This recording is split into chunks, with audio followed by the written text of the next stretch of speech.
Cuéntanos, por favor, cuál fue tu experiencia. ¿Tú vives en Finlandia? ¿Cómo Finlandia vive el confinamiento? ¿Cómo es la situación hoy en día con coronavirus? Y, y todo en torno de ese tema tan triste. Sí, bueno, yo estuve en Perú. En realidad yo estoy estos últimos años, ya estoy entre Perú y Finlandia. Yo soy peruana de nacimiento, afincada en Finlandia hace muchísimos años. La primera vez que llegué aquí fue el año 1996. De alguna manera ya es parte de mi vida Finlandia. Entonces siempre yo ando en esa dualidad, ¿no? De pensar qué es lo que pasa en Perú y qué es lo que pasa en Finlandia, o qué es lo que pasa en Finlandia, qué es lo que pasa en Perú, que eso siempre me tiene dividida, ¿no? Porque son realidades totalmente opuestas. Yo llegué a Helsinki el mismo día que decretaban la pandemia a nivel mundial, porque estaba siguiendo las noticias y sabía que algo duro se estaba viniendo, y entonces decidí no posponer más. Hubiera sido la tercera vez que iba a posponer mi viaje para regresar a Helsinki. No tenía nada de ganas de regresar. Pero bueno, llegué y lo primero que me encontré pues, fue con medidas. Finlandia es un país muy pequeño, 5,5 millones de habitantes. Es mucho más fácil manejar este tipo de crisis cuando hay menos población, en comparación del Perú, que son más de 33 millones de peruanos, con costumbres, con cultura muy diferente, con el asunto de la distancia social, que es algo que no se comprende. Entonces, yo empecé así como mis dos lóbulos así del cerebro a tratar de entender los dos mensajes, ¿no? En Finlandia tenemos un gobierno, este gobierno fabuloso, compuesto por puras mujeres, mujeres muy jóvenes, que no porque sean mujeres, pero que en realidad son maravillosas. Nuestra primera ministra, Sanna Marin, empezó con mucha firmeza, con mucha así decisión de que, bueno, vamos a hacer lo que se tiene que hacer, y empezamos la cuarentena, ¿no? Una cuarentena con un estado de emergencia, leyes con mensajes muy claros de la distancia social, cerrar los restaurantes, los colegios, y solamente los trabajos que se consideran importantes, los esenciales, o sea, los que permiten, por ejemplo, a los médicos, a las enfermeras, a los de transporte, dejar a sus hijos en las guarderías, las escuelas para niños pequeños, solamente para beneficiar a las personas que van a estar trabajando durante el tiempo de la crisis. Yo creo que funcionó bastante bien. Helsinki estuvo cerrada casi un mes, estuvo prácticamente así cercada la ciudad de Helsinki. No crean que aquí no hubo gente que quiso pasar el control de seguridad y quiso irse, querían irse a San Petersburgo, querían irse a todas partes. Los finlandeses están acostumbrados a viajar mucho y hay mucho contacto. Alina, no sé si sabe, pero mucho contacto con Rusia, ¿no? Los viajes a Estonia, se van también a Suecia, porque tenemos una frontera casi compartida en el norte con Suecia y Noruega.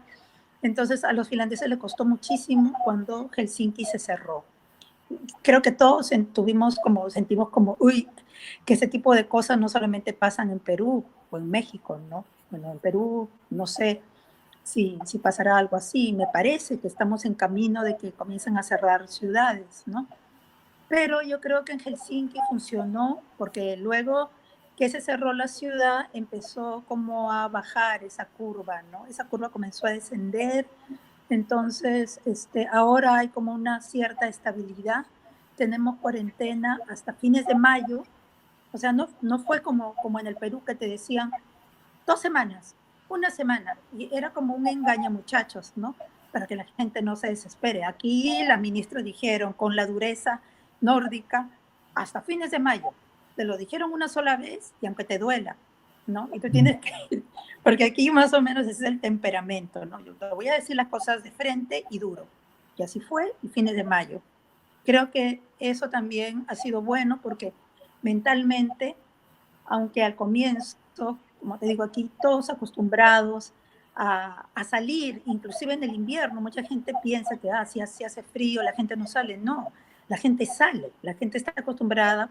Vivimos en departamentos muy pequeños, entonces siempre se acostumbra a las caminatas, ir al bosque que está muy cerca, ir al mar que está aquí nomás, las piedras, entonces, y todavía esto coincide con el inicio de la primavera.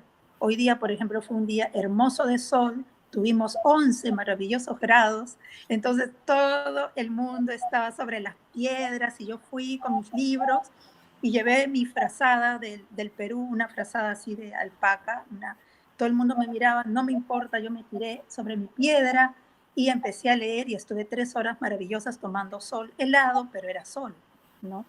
Y entonces este tipo de cosas bueno, que son muy particulares en Finlandia y que, bueno, gracias a que se tomaron esas medidas de cuarentena, de aislamiento a tiempo y muy firmemente y con mucha decisión, que bueno, ahora más o menos estamos ya preparándonos para regresar, pero aquí se habla de que qué significa regresar, ¿no? Porque definitivamente nadie quiere regresar a lo mismo de antes. ¿Qué es lo mismo de antes? Toda a vivir de espaldas a la naturaleza, ¿no? De pensar que lo podemos dominar todo, que con el dinero, que con nuestras grandes, Finlandia es una burbuja, que aquí jamás va a pasar nada, pero inclusive aquí también llegó, aquí no han habido tantos muertos como en el Perú o como hay en los Estados Unidos, pero aquí la pandemia se ha llevado muchas vidas, sobre todo de ancianos que viven en las casas, en los asilos. También atacó mucho comunidades de inmigrantes o comunidades de origen inmigrante ya asentados acá, de somalíes.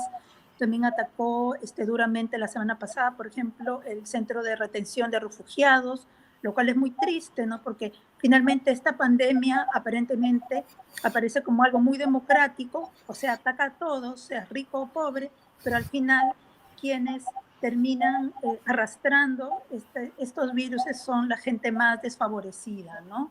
O más sola, ¿no? Porque muchos ancianos también han tenido problemas de depresión, han estado solos. Aquí la sociedad funciona de cierta manera en que cada uno sigue su vida y hay muchos ancianos pues que no tienen contacto con su familia, ¿no? Entonces están solos.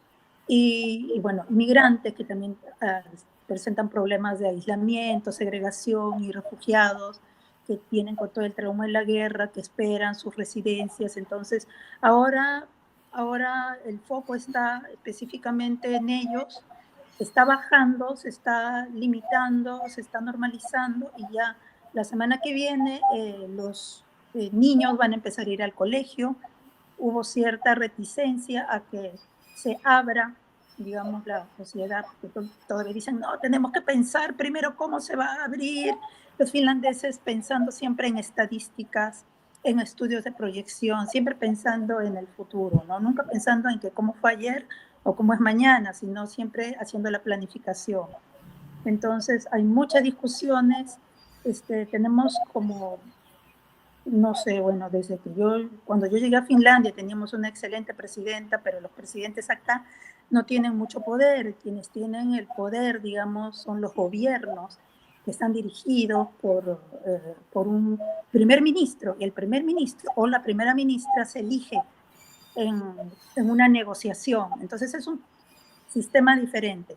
Pero que yo recuerde, nunca habíamos tenido un gobierno realmente tan bueno, ¿no? Y creo que es una bendición del universo, de la Pachamama. Bueno, los finlandeses no dirían así, ellos dirían es producto del trabajo, ¿no? Pero yo como peruano digo, no, es una bendición del universo que justamente en este tiempo nos haya tocado un gabinete, un gobierno que se haya tomado las cosas tan en serio y también que haya visto todo este tema del cuidado, ¿no? Del cuidado que no es tan, que bueno, en nuestros países lamentablemente no es tan así, ¿no?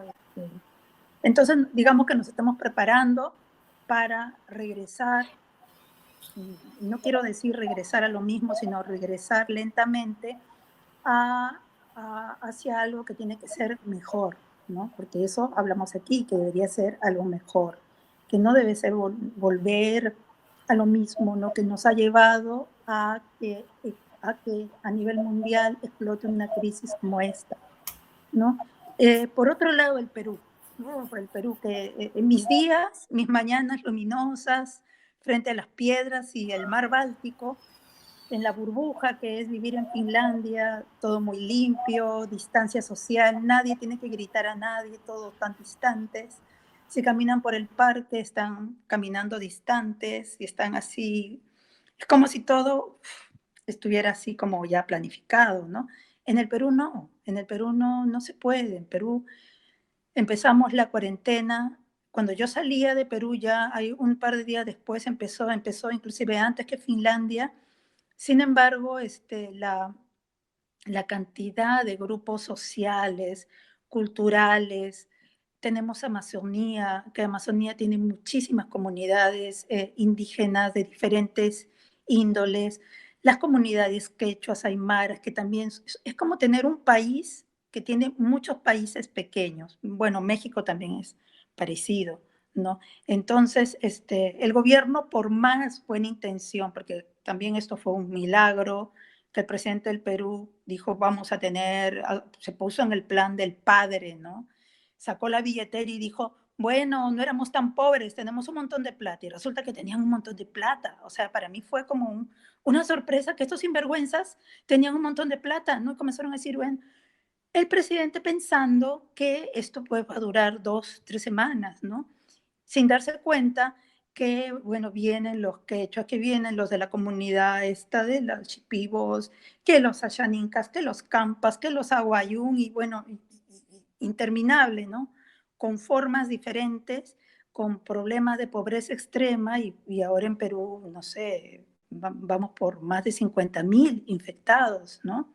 Con todas las medidas que se hicieron al comienzo, con toda la buena intención que hubo, pero el problema en Perú fue que se pensó que las medidas de Lima podían ser útiles para el resto del país, lo cual es pues la misma tontería de mirada centralista que se tiene, ¿no? En nuestros países latinoamericanos, que pensar que lo que es bueno para la ciudad es bueno para todos, ¿no?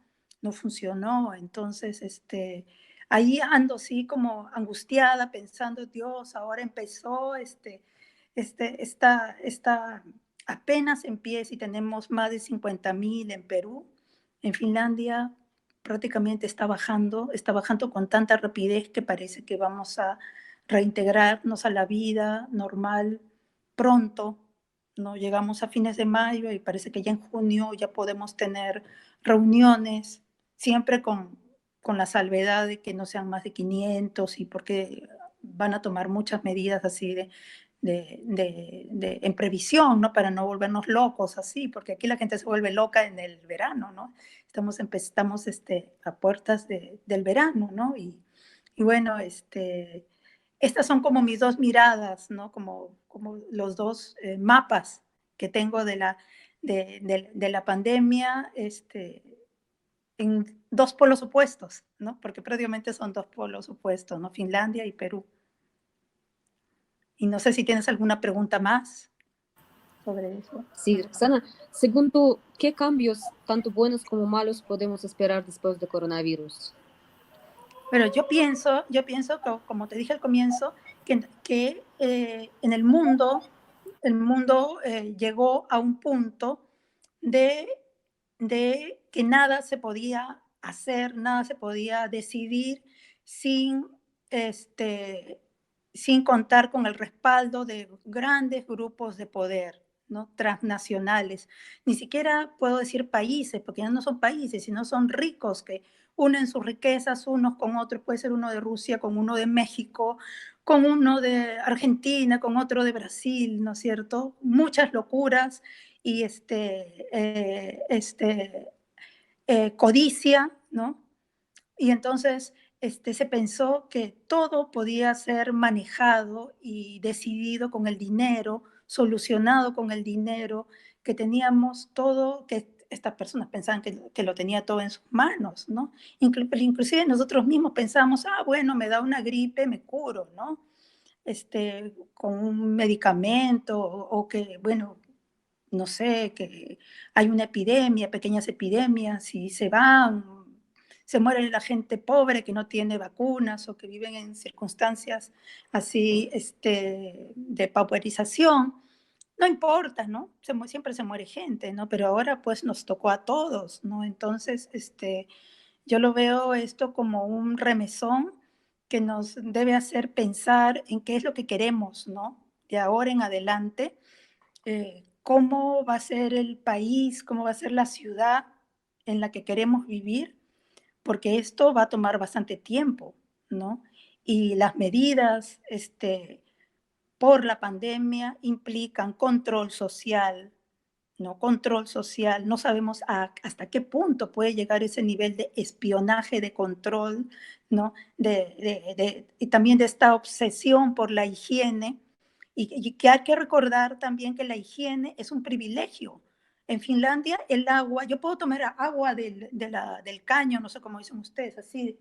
Yo no necesito comprar agua, ¿no? Porque está limpia el agua. En Perú tengo que comprar agua.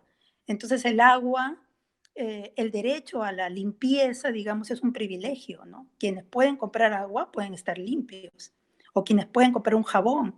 Entonces hay muchas cosas que aquí van a estar en juego, además de esta separación de quiénes son los sanos, quiénes son los enfermos, quiénes van a poder salir. En Perú ya la ministra de Salud acaba de Salud o de Trabajo, me parece, que anunció hace unos días que las personas que son gordas y diabéticas no pueden ir a trabajar, porque en Perú ya están haciendo un plan, digamos, como escalonado, así, periódico, para un regreso lento, ¿no?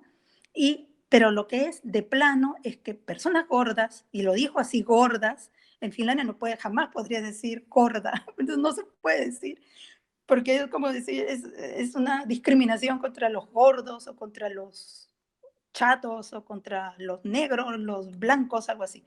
Pero bueno, en Perú la ministra dijo, ni gordos, ni diabéticos, ni gente que tiene, creo, problemas cardíacos pueden ir a, a trabajar, ¿no?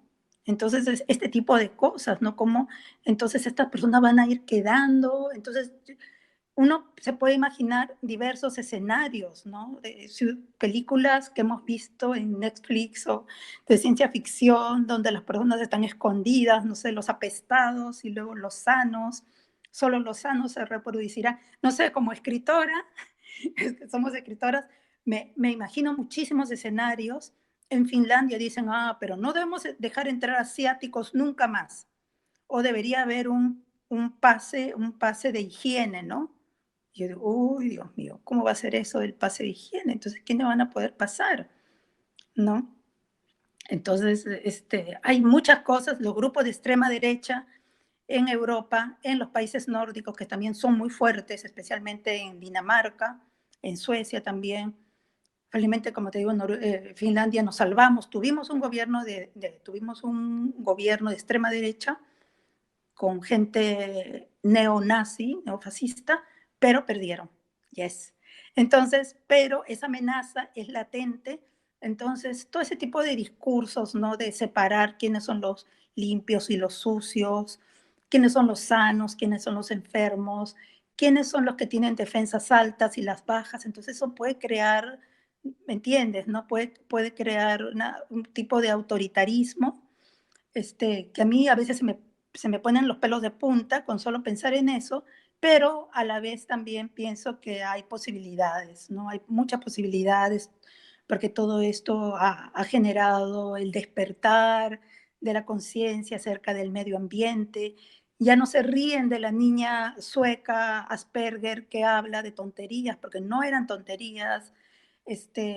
Si estos murciélagos se han infectado, han creado dentro de ellos estos virus y qué más cosas habrán, es porque se han movido de su hábitat. ¿Y por qué se mueven de su hábitat? Porque están vendiendo esos territorios, están cortando los árboles, están contaminando, están negociando con la tierra, que la tierra no debería ser de nadie, No, la tierra no debería ser de nadie. Ahí me pongo bien ultra ecologista, en ese plan me pongo muy finlandesa en ese lado, que la tierra no debería ser de nadie. Digamos, debería ser de los estados, gestionado, pero no. Entonces, este despertar, por ejemplo, acá en Finlandia, algo bonito que a mí me conmovió muchísimo, es que muchas personas han perdido su trabajo, como en toda parte del mundo. Muchos dicen, ay, no, pero tú vives en Finlandia y yo le digo, ay, por favor, aquí también muchísima gente ha perdido su trabajo. Yo casi estaba así, yo te conté que estaba sin sueldo, así, estaba muy, muy asustada. Han reducido las horas. Entonces, hay gente que realmente hablaba ahorita con mi hija y me dice, mamá, hay gente que solamente tiene 100 euros para el mes. Y eso está pasando aquí.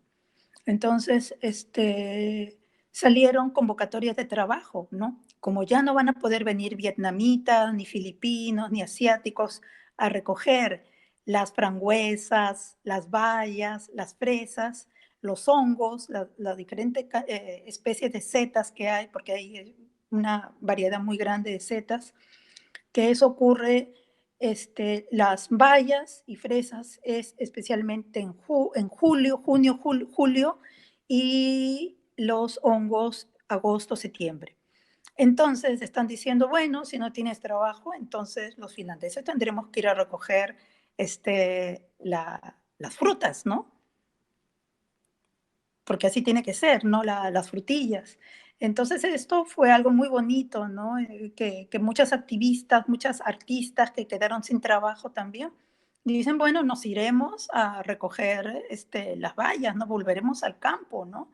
¿En qué momento nos hemos divorciado del campo? Siempre hemos despreciado, hemos pensado que, bueno, que vengan los pobres a recogerlo, ¿no? Que recoger esas cosas, que esos son trabajos de menor nivel, ¿no? Pero ahora nadie los puede hacer. Entonces los únicos que tenemos que hacerlo, yo misma he buscado un trabajo para recoger, ¿no? Y pienso que todo ese problema que yo he tenido del campo, que me da miedo, he crecido en una ciudad encementada como es Lima, simplemente era por esos mensajes, ¿no? Que recibes de niñez, que el campo es lejos, que te puedes perder, que te puedes caer, y la idea de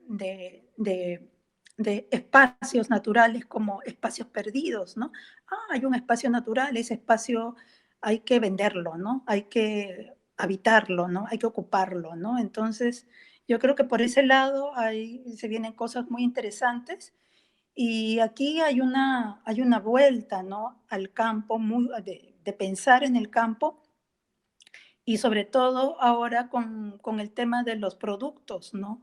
Porque ahora todavía tenemos mucha reserva en Finlandia de alimentos, pero después, no sé, no sé, no sabemos si pasa algo en otros países, porque aquí yo como palta, lo que en México llaman aguacate, en Perú, que viene del Perú, a veces viene de México, frutas que vienen de Costa Rica, que vienen, no sé, de Marruecos, naranjas de Marruecos, o sea, porque muy pocas cosas crecen acá. Entonces, la mayoría de cosas acá están congeladas.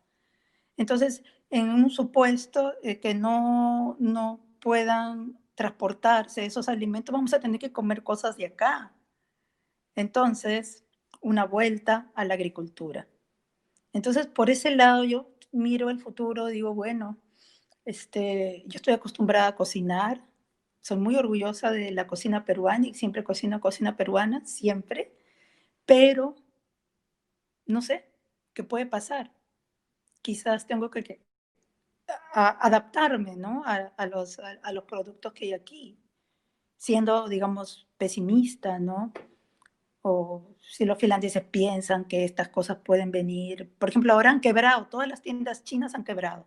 Nadie va a comprar nada de ahí. Y en el mundo está lleno de tiendas chinas y sobre todo Helsinki, que, que muchas cosas llegan a través de los mercados asiáticos, ¿no? Del Asian Market. Y todo cerrado y nadie va a ir a comprar. Los finlandeses que son tan así, tan higiénicos, tan asustadizos de eso, se acabó. Entonces, es como nuevas situaciones, ¿no? Nuevas situaciones. Por ese lado, digo, bueno, la creación de las agriculturas locales, acercamiento a la tierra, pensar más que la tierra es el piso donde caminamos, ¿no? Es donde nos acostamos, es lo que respiramos, lo que bebemos y comemos, ¿no? Por ese lado me parece que, que es que se puede rescatar, digamos, ese lado, ese lado positivo.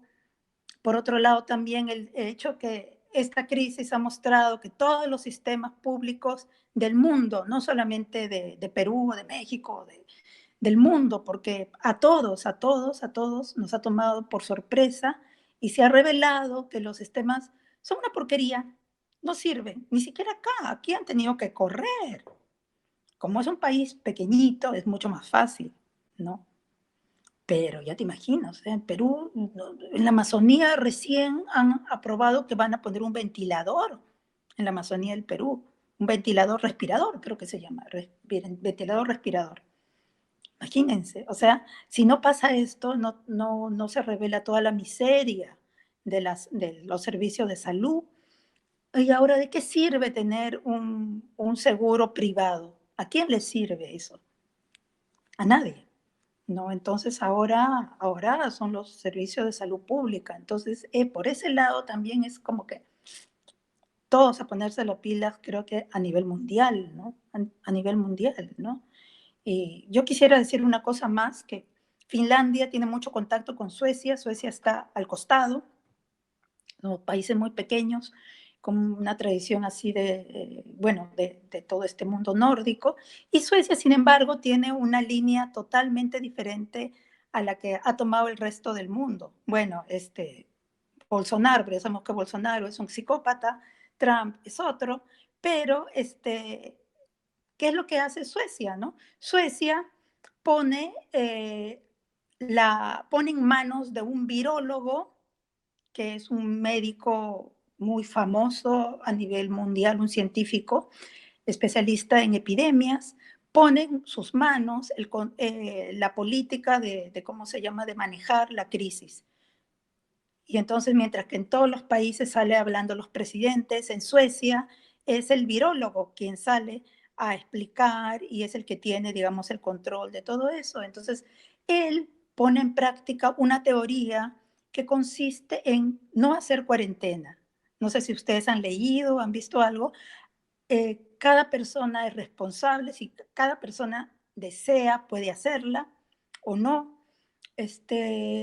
Hay medidas así muy generales, no se ha cerrado escuelas, no se ha cerrado restaurantes y la idea es que las personas generen defensas propias, ¿no? Porque dice que si no, si no generamos defensas propias, que nuestro organismo no desarrolle esas defensas, va a venir otro virus y va a ser mucho peor, ¿no?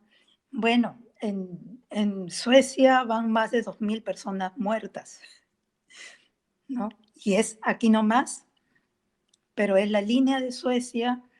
En Finlandia se ha discutido mucho esa línea, pero bueno, no, acá no, no, porque acá han muerto apenas 245, creo, algo así, 270 personas, algo así, ¿no? Y bueno, en Suecia sí es alto el número de gente que ha muerto, que está muriendo, ¿no? Y ellos se mantienen en esa línea y el pueblo sueco apoya las medidas de su de su virólogo. Es una star, ¿no? Se han hecho no sé cómo le llaman ustedes, playeras, creo que le llaman playeras, se han hecho tatuajes con la cara del virólogo, o sea, porque lo admiran, piensan que ellos no han tenido que restringir ni cambiar su vida, ni han tenido que sufrir el trauma de la cuarentena, porque se habla de que van a haber secuelas psicológicas de esta cuarentena, obviamente, ¿no? Porque todos nos hemos quedado medios locos, nos volveremos medios locos después de esta cuarentena, de una u otra manera. Y entonces, bueno, ese es el caso de Suecia, ¿no? Que quise comentar, porque es algo que, bueno, está cerca y todos los días escucho noticias de eso, pero bueno, cerca pero lejos, porque Finlandia tomó otra política, ¿no? Roxana, dos preguntas en torno de lo que nos contaste. ¿Finlandia está cerrada para los extranjeros ahora? Sí, ahora está cerrado. Pero dicen que permanecerá cerrado para los ciudadanos de países asiáticos. No, no, porque la ley prohíbe eso. Claro. La ley prohíbe, o sea, la ley no puede discriminar. Esas son medidas ese tipo de discursos lo tienen estos grupos de los finlandeses auténticos, estos grupos que son ultranacionalistas hablan de medidas de no dejar entrar a estas personas, así, pero según la ley, eso no es posible, no es tan fácil hacerlo así, ¿no? Uh-huh. Pero obviamente, hablan de ese tipo de cosas, en Suecia, bueno, en Suecia tiene esa mirada así abierta, Dinamarca, otros países también en la Europa Central, ¿no? Que especialmente, pero también aquí se habla, por ejemplo, que no entran españoles, ¿no? Hay gente, algo muy simpático fue, interesante, que muchísimos finlandeses jubilados viven en España, porque van y bueno, hay sol, compran casas en la playa, y con la pandemia y con todo el desastre que hubo en España, pues quisieron regresar, ¿no? Buscaron la repatriación. Y muchas personas, viejos, parejas mayores, y, y algunos políticos decían, no los dejen entrar porque vienen de España, ¿no? No los dejen, o gente que venía de Brasil también, ¿no? Pero según la ley no se puede hacer eso, ¿no? Porque son ciudadanos finlandeses que tienen derecho de regresar a su país si quieren, ¿no? Entonces regresaron, ¿no? Muchísimos regresaron de España, así. No se sabe hasta cuándo permanecerá cerrado Finlandia para los Bueno, extranjeros. Finlandia está cerrado hasta fines de mayo. La cuarentena es cerrada hasta fines de mayo. La ciudad de Helsinki ya está abierta. Ya se abrió, o sea, ya la gente puede viajar dentro de Finlandia, puedes viajar. Todavía no pueden llegar de fuera, tampoco salir, no se puede, pero fines de mayo se supone que termina la cuarentena. Y luego vienen las medidas, ¿no? Dicen que van a permitir reuniones donde no haya más de 500 personas. Igual han cancelado conciertos grandes, los conciertos del verano. En Perú, es incierto. Ayer el presidente Vizcarra dijo que 2 semanas más de encierro, ¿no? Y en Perú sí, en Perú sale el ejército, la policía, los guardianes de todo el mundo sale armado, ¿no? Así con ¿qué te digo? Con palos y todo para evitar que la gente salga, pero igual sale. Mañana es Día de la Madre y, uy, Dios mío, ¿cómo va a hacer eso? Y mañana no se puede salir en Perú. Mañana todo el día deberías estar dentro de casa, según la ley, ¿no? Pues realidades totalmente opuestas, ¿no? Sí. Sí. Y otra pregunta en cuanto a la situación con los trabajos. ¿Qué medidas tomó el gobierno de Finlandia para proteger económicamente a sus ciudadanos? Bueno, ha habido medidas muy, muy buenas, discusiones, ya te imaginas las discusiones con los grupos de poder, como en todos los países, ¿no? Negociaciones de cómo hacer, porque el gobierno ahora está contrayendo una deuda muy alta, ¿no? Porque al menos en el sector que es de la cultura, ¿no? Aquí la gente que trabaja en cultura, artistas, músicos, danza, literatura, son trabajadores. Eso sí es algo de lo cual me enorgullezco muchísimo. Somos trabajadores. Tú, yo, somos trabajadoras, lo cual en Perú piensan que escribir es un hobby. ¿no? Pero acá eres una trabajadora, ¿no? Eres una trabajadora con derechos también, ¿no es cierto? Hay sindicatos de artistas, hay sindicato de escritores y bueno, es todo un mundo, ¿no? Finlandia es un pequeño enclave todavía perdido en el tiempo, porque los sindicatos en muchos países cuando tú hablas te dicen, ¿qué cosa es eso? Eso ya no existe, ¿no? Luego todavía existe aquí. Entonces, el gobierno decidió un paquete de apoyo para los trabajadores del arte y la cultura. ¿Y en qué consistía en este apoyo? En otorgar becas, ¿no? Un problema es que, bueno, tienes que concursar y no todos van a ganar esas becas, ¿no? Es un concurso, ¿no? Criticaron mucho, pero ahora han salido no sé, como 6 convocatorias, así, muchas becas también de grupos privados como del gobierno. Tenemos el apoyo aquí del desempleo, ¿no? El apoyo de la vivienda también, ¿no? Entonces, por ese lado hay muchísimos apoyos que, digamos, pueden ayudarte a pasar este tiempo que no vas a poder trabajar. Muchos trabajadores del arte, por ejemplo, trabajan como DJs en restaurantes o en discotecas, ya no pueden trabajar porque no hay ese tipo de trabajo ahora. Entonces, justamente para estas personas se ha creado estos paquetes, ¿no? Y sé que hay medidas también, ahora van a aprobar van a dar dineros, incentivos, no sé cómo se traduce para los dueños de restaurantes, ¿no? Es, yo suelo caminar hacia un parque que justo se llama el Parque de la Peste, la coincidencia, donde murieron, no sé hace cuántos siglos, así murieron con peste de ratas, y veo muchos restaurantes que han quebrado. Había una librería rusa, ¿verdad? Ruslan, una librería rusa también quebrado, muchos lugares quebrados. Entonces, yo no sé si va a ser suficiente los apoyos que den, pero me imagino que de alguna manera no van a dejar desamparados a la gente. Es más fácil, es un país pequeño, 5,5 millones.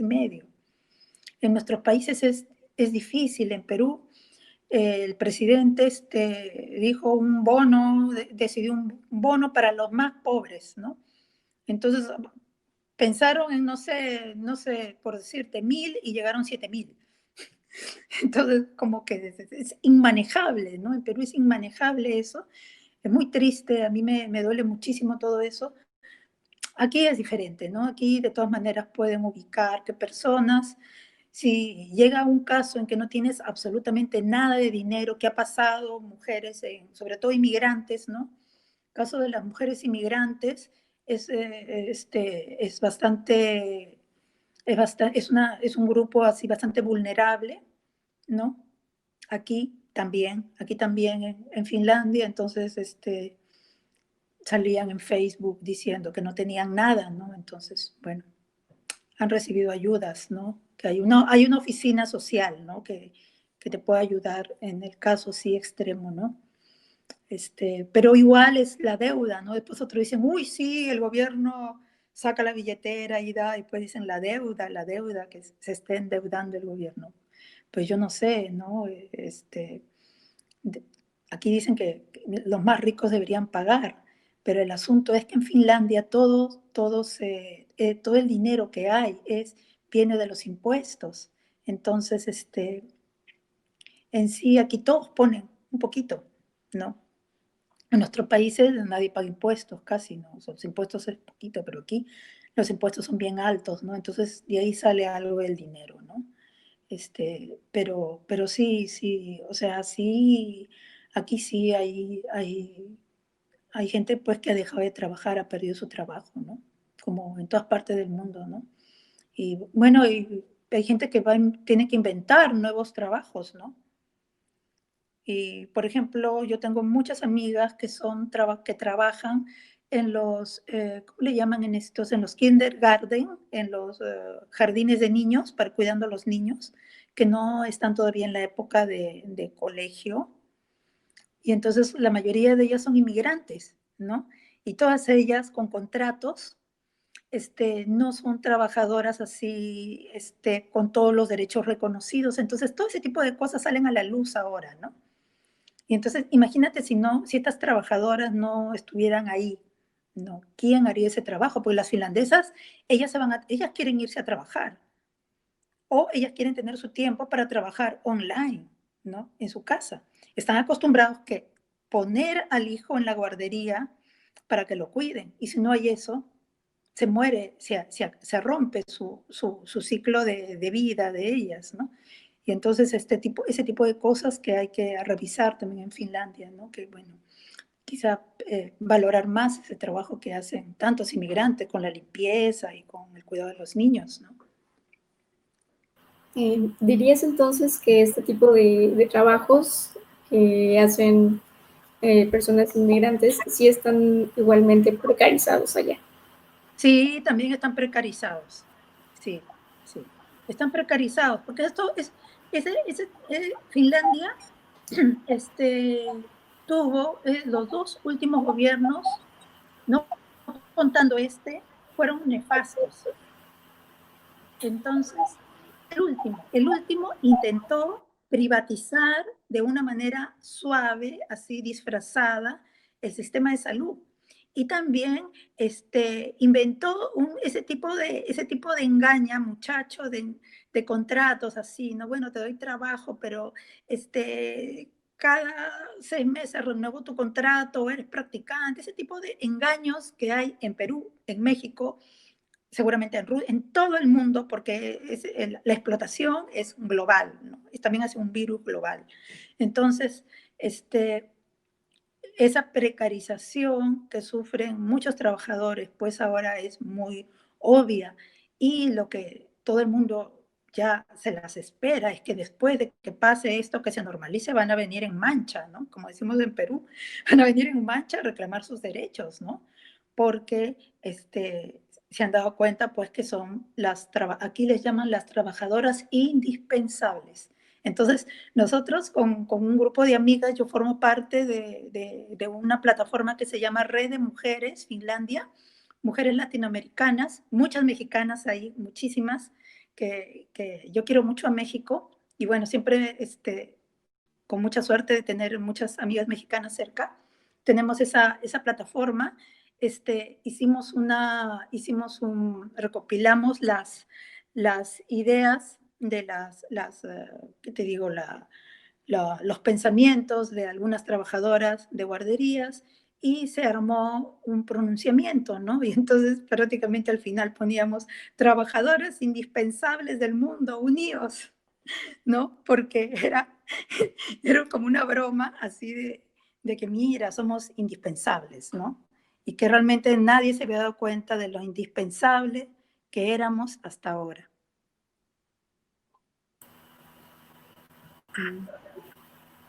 Última pregunta por mi parte es cómo tú pasas la cuarentena, cuál es tu experiencia, qué haces, si puedes trabajar en línea, a qué te dedicas, qué lees, qué escribes y qué tan difícil fue para ti psicológicamente. Puede ser que no, porque muchos escritores están acostumbrados a trabajar desde sus casas, Sí, entonces su sí. cuarentena es permanente. ¿Cómo fue tu caso? Bueno, en mi caso, yo estoy acostumbrada, sí, los escritores estamos acostumbrados a la soledad y es más, queremos, ¿no? Como el silencio para poder tener ese espacio de lectura o de pensar, ¿no? Sí, de reflexión y todo, ¿no? Pero igual yo estaba acostumbrada a ver a mis amigas, ¿no? A ver a mis amigas, a salir.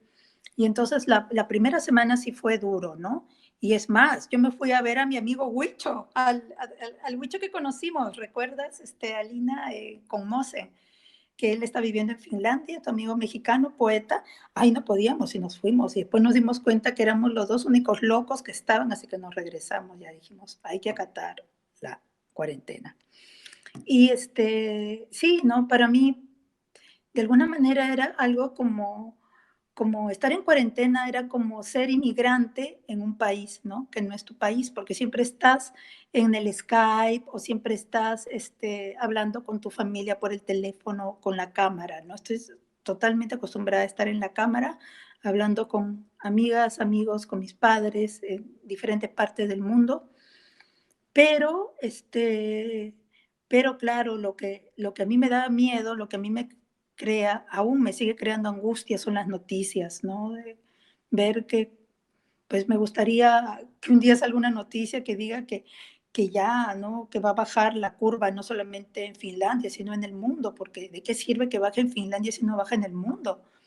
¿No? En los otros países, ¿no? Ese tipo, esa angustia, esa incertidumbre, al comienzo me resultaba, me impedía concentrarme, leer. Yo decía, "Ah, bueno, yo me pongo a leer, tengo tantas cosas que no podía leer. O sea, no podía leer, solamente estaba ahí como autista, ¿no? Pensando y todavía pensando, Finlandia, Perú, estaba así preguntándole a todo el mundo cómo estaba, entonces era una manera no sana hasta que ya, bueno, ya decidí que tengo que parar con eso, ¿no? Un poco, ¿no? Y empecé a hacer meditación, comencé a hacer la meditación y me di cuenta que la gente aquí salía con muchísima distancia. Si tú ves a alguien que cruza, tú esperas que pase y cruzas, entonces podía dar un par de vueltas alrededor de donde vivo, el mar está cerca, entonces me iba a mirar el mar, regresaba. Y pero ver la calle vacía me daba como angustia, ¿no? Entonces yo no sabía si más me daba angustia salir o quedarme, porque quedarme al menos estaba con mi familia de libros, ¿no? Con mis cosas, mis cuadros, mi mundo, ¿no? Entonces, sí, sí ha sido difícil, sí ha sido difícil, ¿no?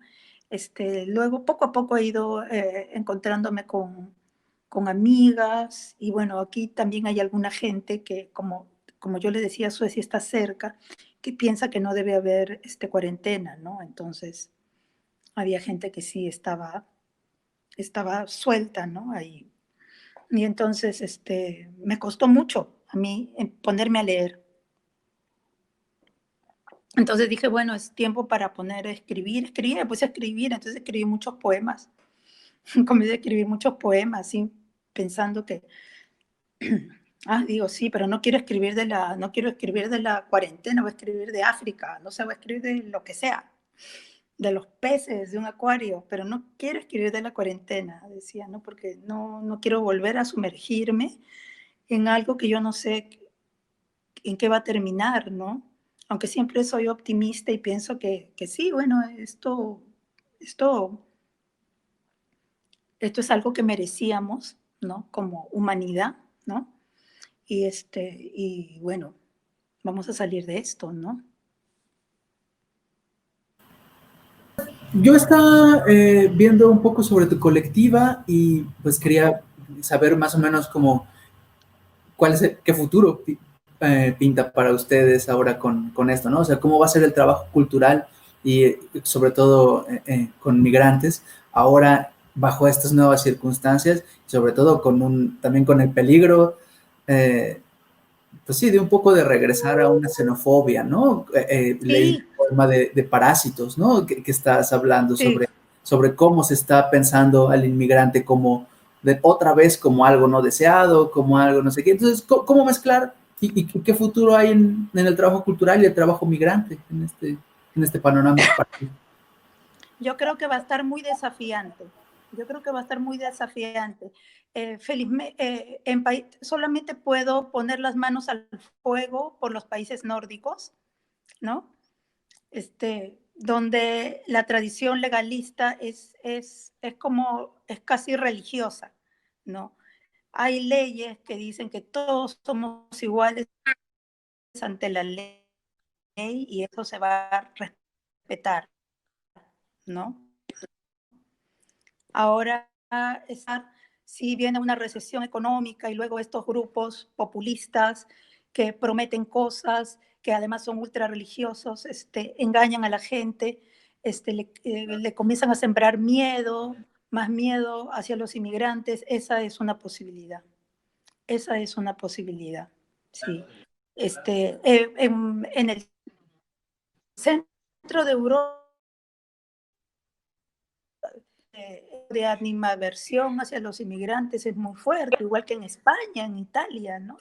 Bueno, países que han sido muy golpeados ahora por el virus, ¿no? Y yo siempre estoy tratando de mirar en qué van a ir, ¿no? Propuestas ligadas hacia los inmigrantes, en qué momento todavía como están recogiendo sus muertos y están ahí, ¿no? En medio de toda la pandemia, entonces todavía no hablan mucho de eso, pero pronto lo harán, ¿no? Entonces habrá que estar preparados, ¿no? En Finlandia existen varios proyectos apoyados por el gobierno, ¿no? Que promueve el trabajo de artistas inmigrantes. Muchos mexicanos, por ejemplo, llegaron en diferentes temas de arte y tecnología en la Universidad Alto. Quedaron, ¿no? Muchos se quedaron o se fueron a estudiar o hicieron temas de performance, pero mucho también de tecnología y todo, ¿no? Tecnología y arte y diseño, ¿no? Y entonces muchos han hecho de alguna manera una carrera, ¿no? Se han creado un nombre, ¿no? Entonces, es difícil pensar que pueda haber un regreso hacia el rechazo, ¿no? Yo no lo quiero creer, ¿no? Al menos con Finlandia tengo cierto optimismo.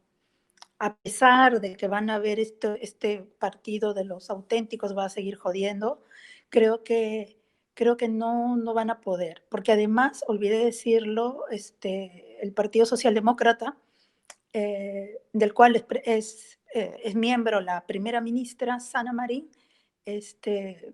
ha repuntado, ¿no? Muchísimo.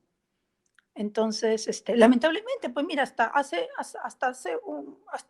un mes y medio, el partido más votado era el de los finlandeses auténticos, pueden creérmelo. O sea, vergonzoso eso, ¿no? Pero en un país con gente tan educada, con gente que lee tanto, pero bueno, ese tipo de cosas ocurren. Mira, ocurre en Estados Unidos, ocurre en Brasil. ¿Y por qué no va a ocurrir en Finlandia, no? No obstante, yo pienso que las circunstancias en que estamos ahora, yo pienso que no, que pese a que va a haber bastante bullying, bastante islamofobia y se va a sembrar miedo al extranjero, creo que no van a poder ir mucho más lejos.